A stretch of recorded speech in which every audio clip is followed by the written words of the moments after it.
നമസ്കാരം, ഞാൻ doctor Aarathi, associate consultant rheumatology and clinical immunology, KIMS. Rheumatoid arthritis അഥവാ ആമവാദം ഒരു ഓട്ടോ ഇമ്മ്യൂൺ അസുഖമാണ്.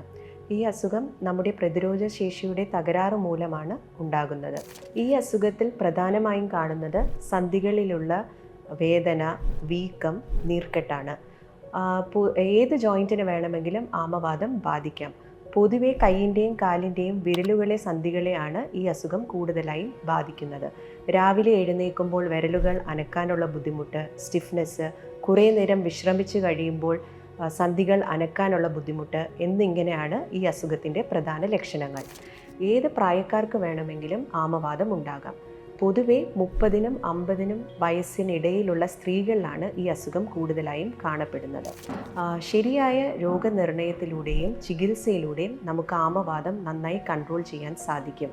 എന്നാൽ ചികിത്സിച്ചില്ലെങ്കിൽ പിന്നീട് അത് ജോയിൻറ്റ് ഡാമേജിലേക്കും ഡിഫോമിറ്റീസിലേക്കും തേയ്മാനത്തിലേക്കും നയിക്കുന്നു.